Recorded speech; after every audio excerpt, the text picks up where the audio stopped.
प्यारे साथियों नमस्कार, कैसे हैं आप सभी। आशा करता हूं बहुत अच्छे होंगे। शानदार, स्वस्थ, जबरदस्त, जिंदाबाद और बहुत अच्छी तरीके से आप लोगों की पढ़ाई चल रही होगी। तो सभी प्यारे साथी एक बार आ जाओ भाई जल्दी जल्दी से क्लास में। सभी प्यारे साथियों को वेरी वेरी गुड आफ्टरनून, बहुत सारा प्यार और बहुत बहुत शुभकामनाएं। तो सभी प्यारे साथी एक बार आ जाओ भाई जल्दी जल्दी से क्लास में। मेरे प्यारे दोस्त, आज हम नॉन वर्बल रीजनिंग को कल जहां तक समाप्त किया था उससे आगे कंटिन्यू करने वाले हैं। मैंने आपसे कल यहां पर समाप्त किया था, यहां से हम चीजों को एकदम शुरू करने वाले हैं, बढ़िया तरीके से समझने वाले हैं। ठीक है, तो मेरे प्यारे साथी क्वेश्चन को एक बार ध्यान से समझना। सवाल यहां पर नॉन वर्बल रीजनिंग में जो है वो एनालॉजी का है, कुछ भी नहीं है इसमें, कुछ भी नहीं है, बहुत नॉर्मल चीजें होती हैं। आकृति तो है, पहले ऐसी थी, फिर ऐसी हुई, फिर ऐसी हुई, आखिर किस तरीके से बदल रही है? कोई तो वजह होगी, जल्दी से बताओ। कोई तो वजह होगी जिस वजह से ये आकृति बदली है, रोटेट हुई है। तो एक बार समझ लेते हैं कि कैसे रोटेट हुई है, कैसे ये आकृति बदली है, ध्यान से समझेंगे। तो मेरे प्यारे दोस्त, सबसे पहले ऐसे समझो कि यहां से जब मैं इस आकृति की बात करता हूं तो यहां से ये जो ऊपर ये सर्कल है, भाई वर्ग तो ये चारों तरफ है, तो ये सर्कल ऊपर था, यहां नीचे आया, यहां इधर आया, तो अब निश्चित रूप से यहां पर होना चाहिए, निश्चित रूप से यहां पर होना चाहिए। और अगर यहां होना चाहिए तो डी ऑप्शन, मतलब कहने का यह है जो लास्ट वाली आकृति है इसके अलावा कोई भी सही नहीं है। एक बात और ध्यान से सुनना, कई बार स्टूडेंट जल्दबाजी में गलती क्या करता है, उस गलती को भी मैं तुम्हें सिखाना चाहता हूं। बच्चा कई बार क्या करता है, बच्चा कई बार क्या करता है मेरे प्यारे दोस्त, बच्चा कई बार क्या करता है कि जैसे अब उसे पता है कि लास्ट वाली आकृति ठीक है डी पर, तो वो क्या करता है डी को जल्दी से, या तो जैसे ऑनलाइन पेपर है तो टिक लगा देता है, ऑफलाइन पेपर है तो गोला भर देता है। तो यहां पर एग्जामिनर हमें इसी हिसाब से घुमाने की कोशिश करता है। एग्जामिनर ने डी वाली आकृति जो है उसे ए ऑप्शन पे रखा हुआ है। थम्स अप करके बताओ क्या ये चीज तुम्हें समझ में आ रही है? सभी प्यारे साथी बताओ, सभी प्यारे साथी बताएंगे क्या ये चीज तुम्हें समझ में आई है जो मैंने बताई है? ये डी ऑप्शन पर नहीं है। डी ऑप्शन कहां है? डी ऑप्शन है ए ऑप्शन पर। तो जो आंसर होगा वो ए ऑप्शन ही करेक्ट होगा, ये चीज ध्यान रखनी।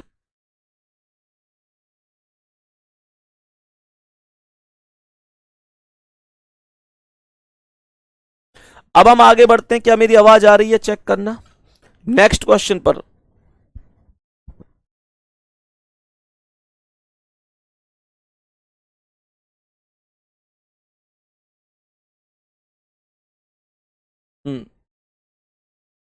इस प्रश्न का आंसर बताएंगे सभी प्यारे साथी।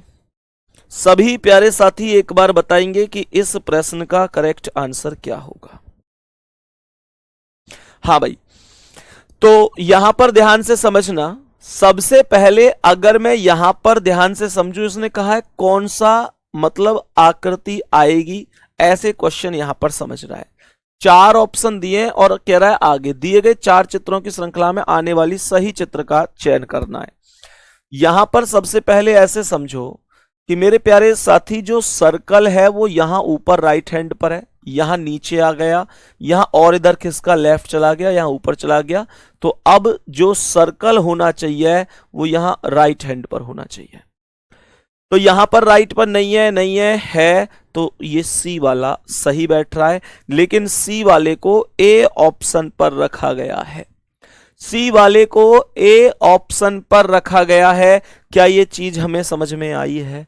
सबसे इंपॉर्टेंट चीज यही मैं बताना चाहता हूं। इस बार हमारा एक जो यूपी पुलिस कांस्टेबल का पेपर हुआ था, इसमें 3 से 4 क्वेश्चन ऐसे थे जो सेम इसी स्थिति में बच्चे गलत करके आए थे। मैं कौन सी स्थिति की बात कर रहा हूं? मैं इसकी ही बात कर रहा हूं कि बच्चों को लगता है कि ये सी पर है, जल्दी से गोला भर दो, और प्यारे साथी पता चल रहा है कि यहां पे ऑप्शन ठीक हो रहा है। इस तरीके से करके आए थे। ये चीज हमें ध्यान रखनी है, कभी जल्दबाजी में चीजें नहीं करनी है, ठीक है। नेक्स्ट क्वेश्चन पर आओ, इसका आंसर बताओ। सभी प्यारे साथी एक बार बताएंगे इस प्रश्न का आंसर क्या है। अगर हम इस प्रश्न को बढ़िया और शानदार तरीके से समझें, अगर हम इस प्रश्न को समझें तो ध्यानपूर्वक समझना कि क्या क्वेश्चन है और किस तरीके से समझना है। आप ऐसे समझो कि यहां पर सबसे पहले सर्कल बनाया हुआ है हर एक आकृति में, कोई दिक्कत नहीं है। बीच में एक प्लस का चिन्ह है। बहुत बेसिकली समझा करो, बहुत बेसिकली समझा करो। एक सिंगल क्वेश्चन ऐसा नहीं है जो तुम्हें परेशान कर दे, एक सिंगल क्वेश्चन नहीं है। बस ये देखो माइंडसेट लगा के, अच्छा पहली आकृति में तीर यहां है, दूसरी में यहां है, तीसरी में है, ये कैसे कैसे घूम रहा है, वो चीज हमें सोचनी है बस। अब एक चीज सोचो, मैं अगर यहां पर बात करूं तो ये तीर यहां से निकल के यहां पर गया है पहली वाली में, दूसरी वाली में बात करता हूं तो यहां से निकल के यहां पर गया है, तीसरी वाली में यहां पर गया है। तो क्या मैं ये चीज कह सकता हूं कि ये तीर क्लॉकवाइज डायरेक्शन में रोटेट हो रहा है, तो अब ये तीर यहां पर आना चाहिए। इतना तो मैं समझ सकता हूं कि नहीं, ये तीर यहां पर नीचे यहां आना चाहिए, लेकिन ऑप्शन नंबर डी में तो ये इधर साइड है, तो डी ऑप्शन तो देखते ही गलत हो गया। बाकी ए हो सकता है, बी हो सकता है, सी हो सकता है, ये तीन अभी हो सकते हैं, इनमें मैं अभी फिक्स नहीं कह सकता, लेकिन कोई नहीं, आधी और चीज का भी प्रयोग करेंगे। अब दूसरी बात, अब मुझे यह बताओ कि यहां पर जो सर्कल है वो छायांकित नहीं है। पहली आकृति का सर्कल छायांकित नहीं है। छायांकित का मतलब है कि अंदर से रंगा हुआ नहीं है, दूसरा रंगा हुआ है, तीसरा रंगा हुआ नहीं है, तो चौथा रंगा हुआ होना चाहिए। मेरे प्यारे साथी ये रंगा हुआ नहीं है, तो ये भी गलत हो गया। अब दो ऑप्शन बचे, ए और सी। तुम लोग देख रहे हो कितना आसान है, टफ तो कुछ होता ही नहीं है। बस कोई चीज जब तक टफ है, जब तक वो हमको नहीं आती है, जैसे ही वो हमको आ गई, दुनिया की कोई चीज टफ नहीं होती। अब ये दो ऑप्शन बच गए। अब मुझे एक बात बताओ, सर्कल यहां पर सबसे पहले इस वाले खाने में है, फिर सर्कल यहां पर आया है और रंग गया है, फिर सर्कल यहां पर आया है, अब सर्कल यहीं तो आएगा और अंदर से रंग दिया जाएगा, लेकिन यहां नीचे आ रहा है, तो ये भी गलत है। तो ए ऑप्शन आपका राइट आंसर है। कितना आसान है ना। इस तरीके से मैं कह सकता हूं कि ऑप्शन नंबर ए जो है वो इस प्रश्न का करेक्ट और सही आंसर बन जाएगा। किसी भी साथी को कोई भी दिक्कत परेशानी नहीं होनी चाहिए, कोई भी दिक्कत परेशानी नहीं होनी चाहिए। नेक्स्ट क्वेश्चन आ जाओ, आज की क्लास का अगला सवाल। अब इस सवाल पर आ जाओ जी, अब इस सवाल पर आ जाओ जी। ये क्या सवाल है, ये क्या सवाल है जी, समझो एक बार। बहुत प्यारा सा क्वेश्चन है, कैसे करना है समझने की कोशिश करनी है। मेरे प्यारे दोस्त, अगर मैं इस क्वेश्चन की बात करूं तो इसके कितने हिस्से हैं? 1 2 3 4 5 6 7 8, 8 हिस्से। मैंने यहां पर एक सर्कल बना दिया, बहुत बेसिक से समझना, कोई जल्दबाजी नहीं। मैंने एक सर्कल बनाया जिसके 8 हिस्से मुझे करने हैं। ये 4 हिस्से हो गए, ये 6 हो गए, और ये टोटल 8 हिस्से हो गए। 1 2 3 4 5 6 7 8, ठीक है जी। अब गौर से सुनना, यहां पहली वाली आकृति में देखता हूं तो यहां पर छायांकित आकृति बनी हुई है, इसमें इस वाले में छायांकित आकृति है। मैं इस वाले की बात करूं तो पहले स्टेप में छायांकित आकृति यहां पर है, पहले नंबर पे यहां पर है। 1 नंबर लिख दिया मैंने, ठीक है, 1 नंबर लिख दिया, समझते चलना, कुछ नहीं है। अब उसके बाद मेरे प्यारे साथी यहां पर छायांकित आकृति है, कहने का मतलब 2 नंबर जो दूसरी वाली है वो यहां पर है। बहुत सुंदर। तीसरी वाली पर चलता हूं तो तीसरी छायांकित आकृति यहां पर है, तीसरी छायांकित आकृति यहां पर दी गई है, तो मैं यहां पर 3 नंबर लिख सकता हूं। उसके बाद अगली छायांकित आकृति यहां पर है, अर्थात यहां, तो ये 4 नंबर हो गया। उसके बाद यहां पर है, अर्थात कहां, अर्थात ठीक वहीं जहां पर कौन से नंबर की आकृति थी, ध्यान से सुनना, जहां पर कौन से नंबर की आकृति थी मेरे प्यारे साथी, यहां पर ये वाली आकृति कौन से नंबर पे थी, ये वाली आकृति 4 यहां पर हो गई, पहली वाली यहां पर 1 नंबर, दूसरा नंबर यहां हो गया, तीसरा नंबर यहां हो गया और चौथा नंबर यहां हो गया, पांचवा नंबर जा रहा है कहां, पांचवा जा रहा है यहां जहां पर 2 है, यहां पर जा रहा है जी पांचवा नंबर, यहां पर पांचवा नंबर जा रहा है, चेक कर लो ध्यान से। तो मुझे एक बात बताओ, छोटी सी समझने लायक बात है, छोटा सा कॉन्सेप्ट है। यहां 1 से 2 की बात करता हूं तो 1 खाने का गैप है, 2 से 3 की बात करता हूं तो 2 खाने का गैप है। ध्यान से सुनो, मैंने आप लोगों से क्या बोला, जब मेरे प्यारे साथी मैं 1 से 2 की बात करता हूं तो गैप कितने खाने का है बीच में, 1 खाने का, हाँ या ना। जब मैं 2 से 3 की बात करता हूं तो गैप कितना है, 2 खाने का, बीच में 2 खाने का गैप है। जब मैं 3 से 4 की बात करता हूं तो गैप कितना है, 1 खाने का, 1 खाने का गैप है। जब मैं 4 से 5 की बात करता हूं तो 2 खाने का गैप है।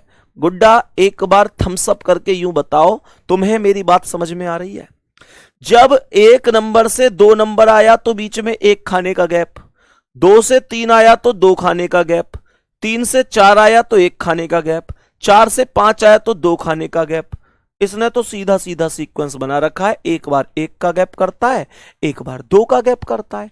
तो अब यहां पर 5 से मैं कितने का गैप लूंगा, 1, भाई देखो 4 से भी कितने का गैप हुआ है, 2 का, तो अब 1 का करूंगा, 5 से इसे गैप कर दूंगा और यहां पर भर दूंगा।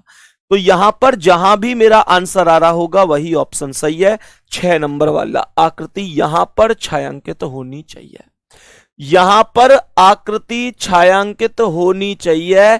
मेरे प्यारे साथी, क्या ये कॉन्सेप्ट हमको समझ में आ रहा है?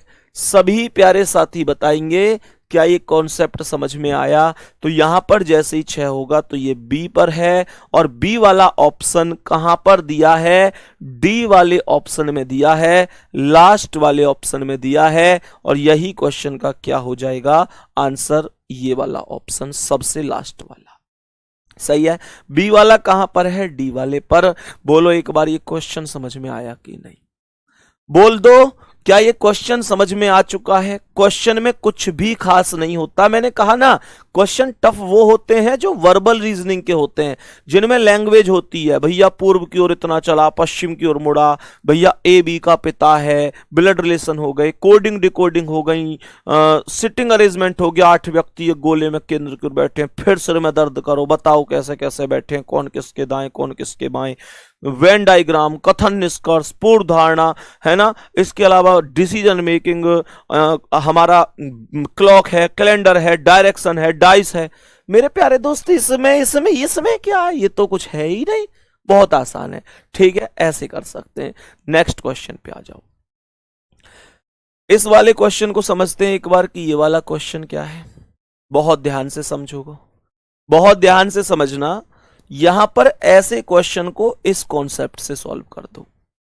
सबसे पहले यहां पर ऐसे सोचो कि ये जो चोंच है ये कहां है, यहां है, सही है। ये जो चोंच है ये कहां है, यहां है। ये जो है ये कहां है, फिर ये ऊपर की ओर चली गई, फिर ये ऊपर की ओर चली गई, और फिर जैसे यहां ऊपर की ओर आई और फिर यहां चली गई।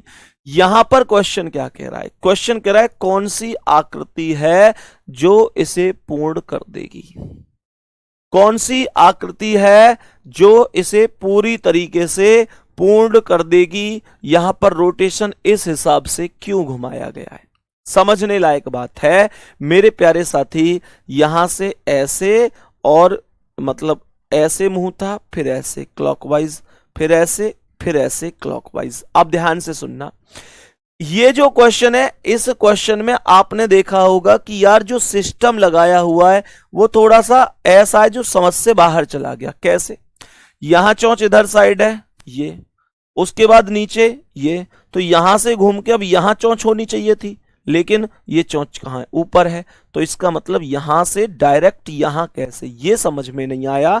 ये कौन सा मामला बन गया, ये समझ से बाहर चला गया, ये सिस्टम ही समझ से बाहर चला गया। अब क्या करूं, अब क्या करूं ऐसे कॉन्सेप्ट में।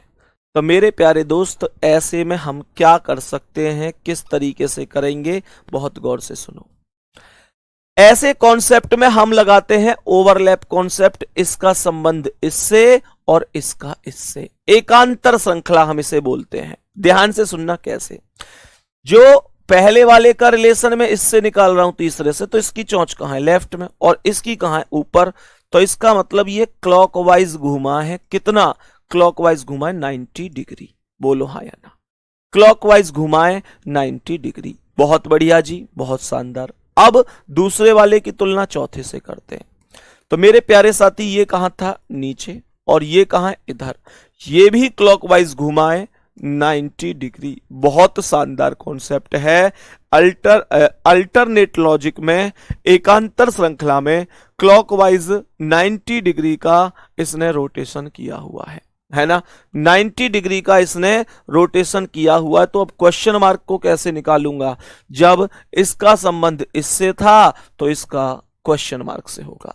और क्या बोल देंगे, जब ये इस तरीके से है तो मेरे प्यारे साथी क्लॉकवाइज में ऐसे ही तो आएगा 90 डिग्री, इधर होना चाहिए, इधर होना चाहिए। तो इधर केवल ए ऑप्शन है और कोई इसके अलावा नहीं है। यही आंसर करेक्ट आंसर हो जाएगा। सभी प्यारे साथी बता दो, क्या बात समझ में आई है, क्या ये कॉन्सेप्ट समझ में आया है कि ए आंसर सही आंसर क्यों है। किसी साथी को कोई समस्या तो नहीं है, सही है, बहुत बढ़िया। सर सुपर 20 कब से कराओगे, मेरे दोस्त कल ही तो बताया था, 8 जून से करवाऊंगा। 8 जून से मैं आप लोगों के लिए 20 क्लास करा रहा हूंगा। यही हमारी क्लास सुपर 20 होंगी। गुड्डा पूरी जान लगा दूंगा। मेरी एक कोशिश होगी कि जब आप पेपर में बैठें तो मेरे प्यारे वीर सुपर 20 क्लास भी अगर आप प्रॉपर करके जाएं तो मेरे प्यारे साथी आप एक बेहतर स्कोर करें। दूसरी चीज, इस सुपर 20 के लिए एक भी रुपया आपसे नहीं लूंगा, एकदम फ्री चलाऊंगा। और फ्री की चीजें हो सकता है आप लोगों को आज तक यूं लगती हो कि यूट्यूब पे ही तो चलती हैं, नहीं, मैं आप लोगों के लिए एप्लीकेशन पर ही चलाऊंगा। मेरे प्यारे गुड्डा, इंतजार करूंगा आप सभी का। ध्यान रखना, 8 जून 20 क्लास सुपर 20। टाइम मैं आपको बता दूंगा, टाइम की कोई दिक्कत नहीं है, एकदम फ्री होंगी, आपके बैच में होंगी, ठीक है। चलो आगे बढ़ जाते हैं अभी नेक्स्ट क्वेश्चन पर। ये क्या है, सवाल ने यहां पर क्या बोला है, ध्यान से सुनना। यहां पर ये आज की क्लास में मैंने कुछ क्वेश्चनों को मिक्स करके भी रखा हुआ है। हालांकि मैंने आपको दर्पण प्रतिबिंब, जल प्रतिबिंब, ये कॉन्सेप्ट बहुत अच्छी तरीके से समझा दिए थे, पर मैंने आज की क्लास में क्वेश्चनों को कुछ मिक्स करके भी रखा हुआ है। और उसकी जो वजह है वो मेरे प्यारे साथी ये है कि मैं ये चाहता हूं मेरे प्यारे दोस्त कि आप लोगों का थोड़ा रिवीजन सा भी हो जाए। सवाल ने कहा इस प्रश्न चित्र का सही जल प्रतिबिंब क्या होगा। जल प्रतिबिंब पूछा है, जल प्रतिबिंब तो ये दर्पण नहीं, ये वाला बनेगा। और जल प्रतिबिंब के बारे में आप जानते होंगे, दायां बायां कभी नहीं बदलता, ऊपर और नीचे बदलता है। दायां बायां कभी नहीं बदलता, ऊपर और नीचे बदलता है।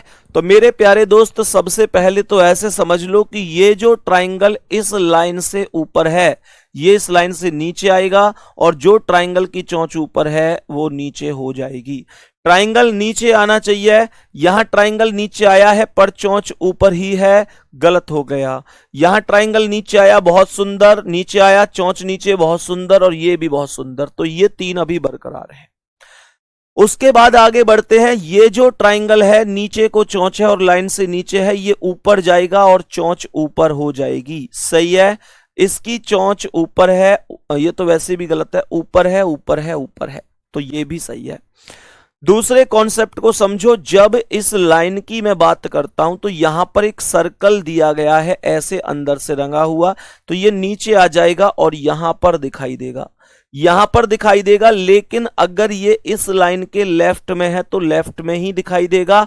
मेरे प्यारे दोस्त, इसमें राइट में क्यों दिख रहा है, इसमें राइट में क्यों दिख रहा है? तो ऑप्शन नंबर 3 करेक्ट आंसर हो जाएगा। Option number C correct answer होगा। किसी भी प्यारे साथी को कोई दिक्कत परेशानी हो तो बता देना। किसी भी प्यारे साथी को कोई भी दिक्कत परेशानी हो तो बता देना। आंसर क्यों हुआ ऑप्शन नंबर सी। हर एक चीज मैंने आपको बहुत ही अच्छी तरीके से समझाई हुई है। नेक्स्ट क्वेश्चन पर बढ़ जाते हैं साथी। ये आज की क्लास का अगला क्वेश्चन है। ये आज की क्लास का अगला क्वेश्चन है। एक बार समझ लेते हैं कि इस प्रश्न का करेक्ट आंसर क्या होगा। इस प्रश्न का करेक्ट आंसर क्या होगा, सभी मेरे प्यारे साथी समझने की कोशिश करेंगे।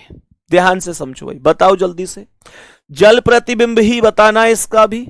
तो मेरे प्यारे दोस्त क्या बोलेंगे, जैसे हमारे पास इस तरीके से ये आकृति है, ध्यान से सुनना, बहुत ध्यान से। बीच में एक लाइन है, कट है इसमें। अब देखो ध्यान से, मुझे एक बात बताओ कि हमें इस आकृति का ही तो जल प्रतिबिंब बनाना है। जल प्रतिबिंब यहां नीचे इस तरीके से कॉन्सेप्ट बनेगा। तो मुझे ये बताओ कि यहां नीचे वाले खाने में सर्कल है, तो ये सर्कल कहां चला जाएगा, ऊपर वाले खाने में। ये नीचे से छायांकित है, ऊपर से छायांकित नहीं है। तो जो नीचे छायांकित है ये छायांकित कहां पहुंच जाएगा, ऊपर। ये नीचे वाला छायांकित कहां पहुंच जाएगा, ऊपर पहुंच जाएगा। इस कॉन्सेप्ट के आधार पर कौन कौन से ऑप्शन गलत होते हैं सोचने समझने की कोशिश करेंगे मेरे प्यारे साथी। ऊपर छायांकित होना चाहिए, यहां नीचे छायांकित है, गलत कर दो। ऊपर छायांकित है, बढ़िया। ऊपर छायांकित, बढ़िया। ऊपर छायांकित, बढ़िया। ठीक है, इसके आधार पर मैंने 2 ऑप्शन गलत कर दिए।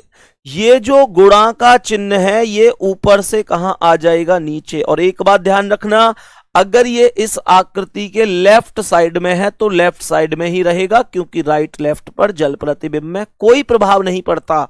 तो ये यहां नीचे की साइड आएगा। लेकिन यहां पर ये कहां चला गया, राइट में। लेफ्ट में क्रॉस होना चाहिए, राइट में क्रॉस चला गया, गलत कर दो। ये लेफ्ट में, ये लेफ्ट में।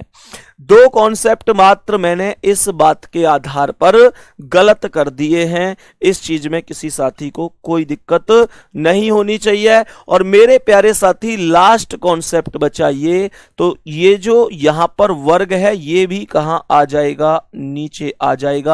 ये जो लाइन इस तरीके से है, ये जो लाइन इस तरीके से है, मुझे ये बताओ क्या ये लाइन जब इधर से इधर आई है तो क्या इसमें सेम रहेगी? मेरे दोस्त, सेम थोड़ी ही रहेगी, ऐसे इधर परिवर्तित हो जाएगी। तो सी ऑप्शन हमारा करेक्ट आंसर बनेगा। Option number C will be correct answer. Option number C will be correct answer. लाजवाब आंसर है, लाजवाब, एकदम शानदार, सुंदर, जबरदस्त, जिंदाबाद। बहुत ही बेहतरीन आंसर है। नेक्स्ट क्वेश्चन, आज का अगला सवाल। ये भैया ये टोंटी सी लगी हुई है, जो टोंटी लगी हुई है वो लगी हुई है। एक बार सभी प्यारे साथी बताने की कोशिश करेंगे कि क्या इस प्रश्न का करेक्ट आंसर हो जाएगा। क्या इस प्रश्न का करेक्ट आंसर हो जाएगा? सभी मेरे प्यारे दोस्त एक बार क्वेश्चन को समझने की कोशिश करेंगे। सभी मेरे प्यारे दोस्त क्वेश्चन को समझने की कोशिश करेंगे कि क्या होगा इस प्रश्न का एकदम सही जवाब। एकदम सही जवाब क्या होगा, बताओ भाई जल्दी से, सोचो ध्यान से। अब समझो मेरे प्यारे दोस्त, यहां पर यह दर्पण छवि को चुनना चाहता है। जल प्रतिबिंब नहीं बोला गया है, दर्पण प्रतिबिंब बोला गया है। क्या बोला है? दर्पण प्रतिबिंब बोला गया है। तो ध्यान से समझने की कोशिश करना। तो मैंने आप लोगों से क्या बोला मेरे प्यारे दोस्त, यहां पर ये राइट हैंड पर है इसकी टोंटी, ये आ जाएगी लेफ्ट हैंड पर। कहां आ जाएगी? लेफ्ट हैंड पर। लेकिन यहां पर ये राइट पर ही है, गलत कर दो। यहां ऊपर चली गई, गलत कर दो। राइट पर ही है, गलत कर दो। तो ए ऑप्शन करेक्ट आंसर है। जो टोंटी राइट हैंड पर है, ध्यान से सुनना, पानी इसमें से तो आता है, इसमें से जो राइट पर है वो कहां पहुंचनी चाहिए थी गुड्डा? लेफ्ट पर, क्योंकि दर्पण प्रतिबिंब में राइट और लेफ्ट बदल जाते हैं। ये चीज हमें ध्यान रखनी होगी शानदार और बेहतरीन तरीके से। ठीक है, इतनी बात में कोई समस्या तो नहीं है। सर आपका स्पेशल बैच लिया है, क्या अब उसकी वैलिडिटी कम हो जाएगी मेरे लिए? भाई देखो सुनो, मैं तुम्हें एक चीज बता देता हूं, मैंने तुमको पहले भी बताया है। जब हमारा बैच आया था, जो हमारा रीजनिंग का फाउंडेशन बैच है, हाँ ये बहुत सारे बच्चों का डाउट है, मैं एक बार उसे दूर कर देता हूं मात्र 1 मिनट में।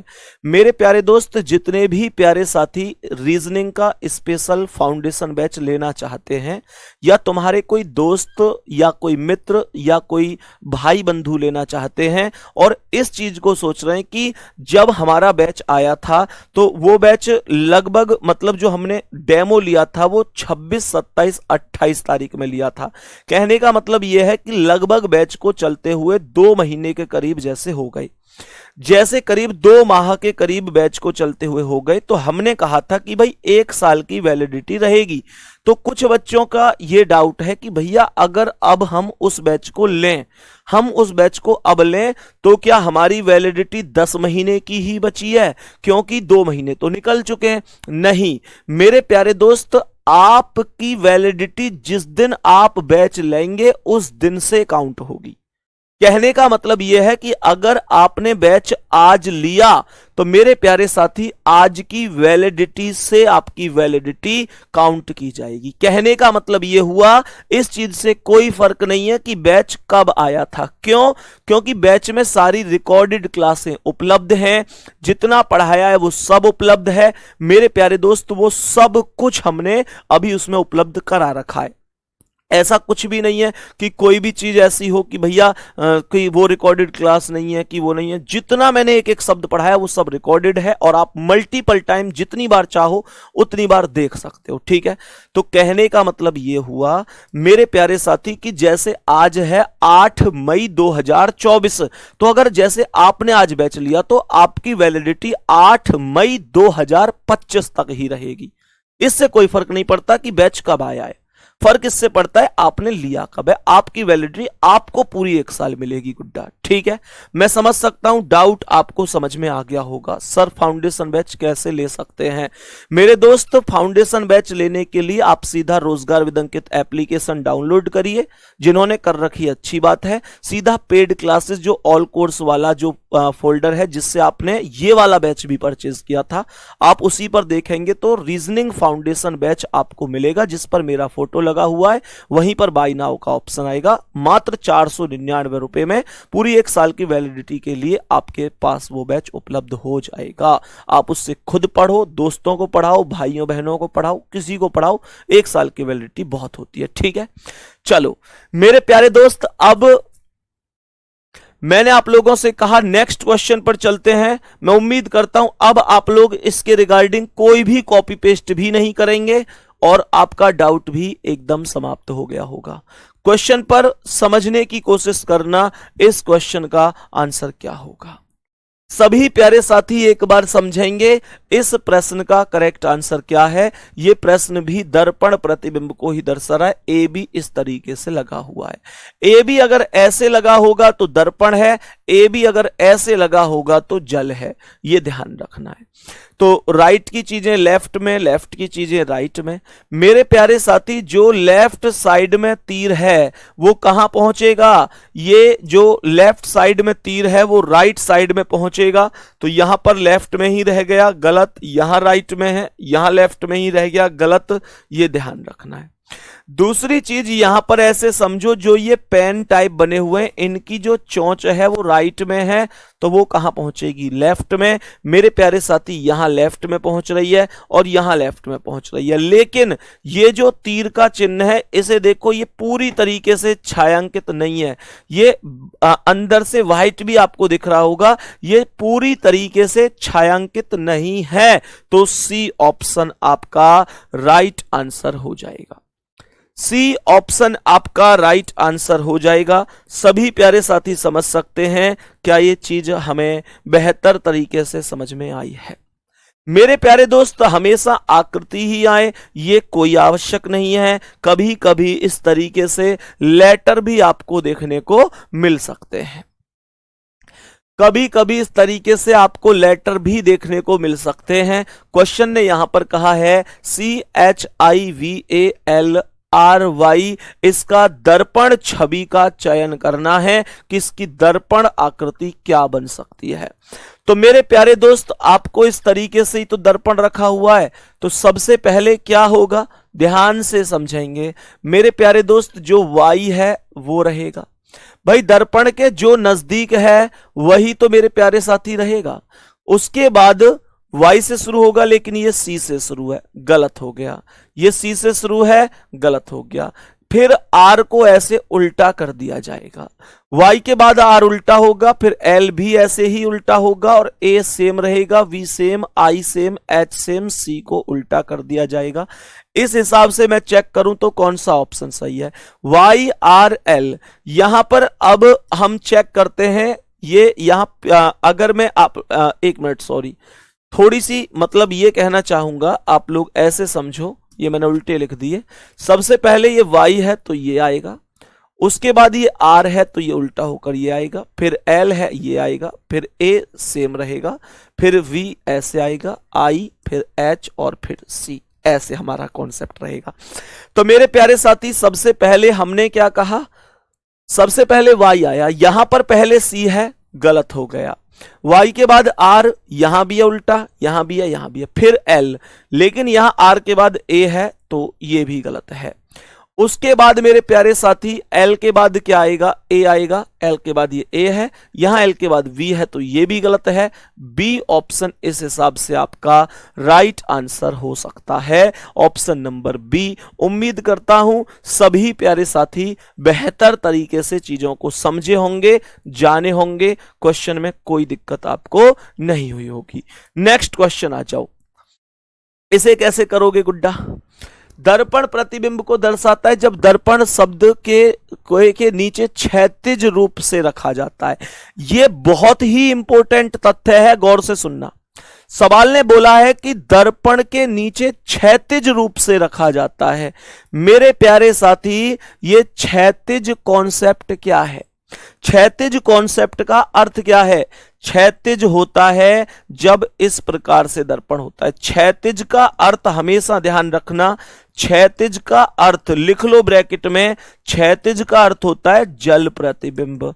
और जब कभी भी ऊर्ध्वाधर बोल दे, जब कभी भी क्या बोल दे, ऊर्ध्वाधर बोल दे, तो ऊर्ध्वाधर का अर्थ होता है दर्पण प्रतिबिंब। क्षैतिज का अर्थ जल और ऊर्ध्वाधर का अर्थ दर्पण प्रतिबिंब होता है। ये मेरे प्यारे साथियों को ध्यान रखना है, ठीक है? चलो, और एक बात और सुनो, जब कभी भी, जैसे पिछले क्वेश्चन में हमने एक चीज देखी, हमने इस क्वेश्चन में एक चीज देखी, इसने कहा इसकी दर्पण छवि का चयन करना है। तो मेरे प्यारे साथी, जब कभी ये नहीं बताया, इसमें ये नहीं बताया था इसने कि दर्पण राइट रखा है या लेफ्ट रखा है, सही है? तो दर्पण राइट रखा है या लेफ्ट रखा है, तो मेरे प्यारे साथी हम हमेशा दर्पण को राइट ही मानते हैं। कुछ लोगों का कहना है कि इसमें ऑप्शन एकदम गलत है। मेरे प्यारे साथी, ऑप्शन ये कैसे गलत है? ठीक है, ये थोड़ा सा गैप करने की कोशिश की गई है, थोड़ा सा गैप आपको दिख रहा होगा, हो सकता है आपको थोड़ा साफ ना दिख रहा हो, यहां हल्का सा गैप है। आप यही तो कहना चाह रहे हैं यहां गैप है और यहां नहीं है। मेरे प्यारे साथी, राइट से लेफ्ट में आया, उसके बाद ये वाला लेफ्ट से राइट में आया, तीर का निशान यहां से इधर आया और ये वाली चोंच इधर आई, एकदम ओके रहेगा सी ऑप्शन, ठीक है? तो मैंने इसके बारे में बताया था कि जब कभी भी ये ना बताए कि दर्पण किधर है, तो दर्पण को हमेशा राइट साइड मानकर हम लोग चल रहे होंगे।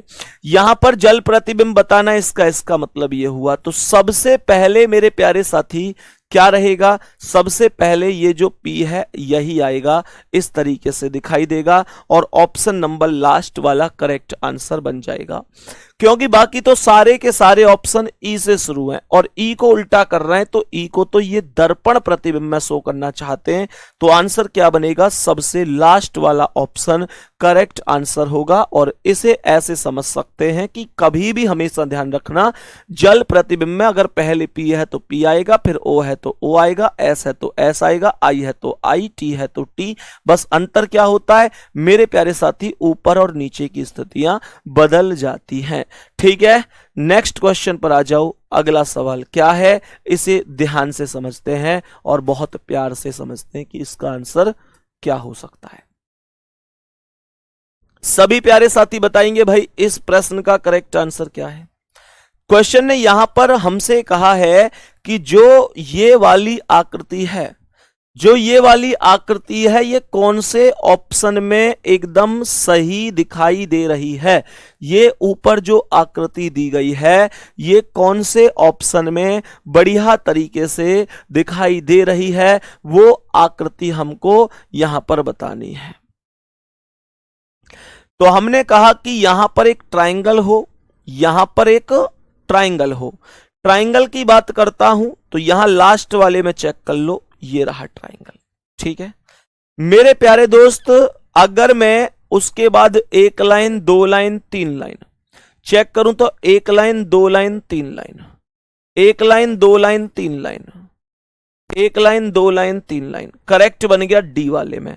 पर डी वाला किस ऑप्शन पे है ये भी तो चेक करना है, डी वाला बी ऑप्शन पर है और यही क्वेश्चन का करेक्ट आंसर हो जाएगा। मैंने बी पर लगाया है, बी ऑप्शन पर। देखो फिर से बच्चे, फिर से बता रहा हूं, कई बार स्टूडेंट ये गलती करते हैं।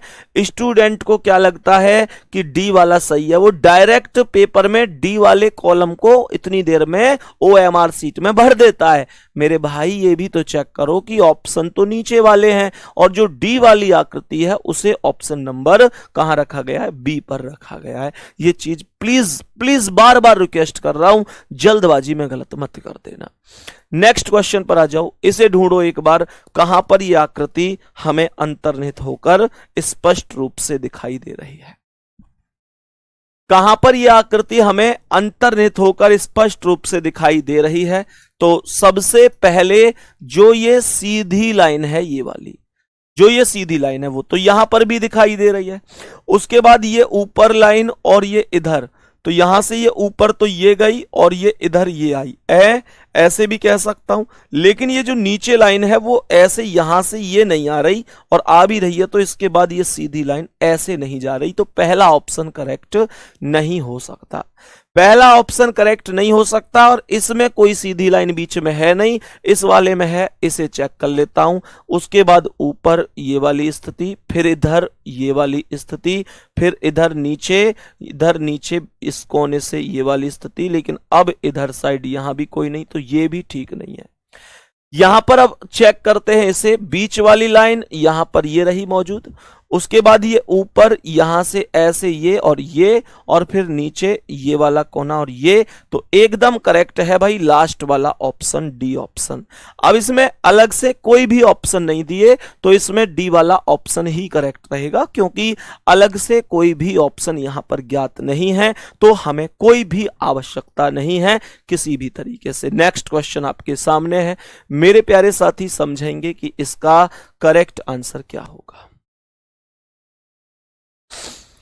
इस प्रश्न का करेक्ट आंसर क्या होगा समझने की कोशिश करेंगे। इस क्वेश्चन मार्क पर क्या आ सकता है, ठीक है। बाकी प्यारे गुड्डा, कल लगभग एक और 40-45 मिनट की क्लास हमारी रहेगी नॉन वर्बल रीजनिंग की, फिर उसके बाद हमारी नॉन वर्बल रीजनिंग कंप्लीट रूप से समाप्त हो जाएगी। ठीक है, तो अपना बहुत सारा ध्यान रखेंगे प्यारे साथी। All the best. बहुत बहुत बेहतरीन तरीके से आज की क्लास रही। हमने प्रॉपर बहुत अच्छी तरीके से आकृतियों को सीखा है, और विश्वास करो कि जिस दिन मेरे प्यारे गुड्डा आप लोग पेपर में बैठोगे बेहतर करके आओगे। फिर से जाते जाते याद दिला देता हूं, 8 जून से मैं आप लोगों के लिए 20 दिन की क्लास लेके आ रहा हूं, 20 सुपर 20, जिससे आपका पेपर सीधा सीधा आएगा। उस विश्वास के साथ मैं आपको वो क्लास करा रहा हूं। धन्यवाद, नमस्कार।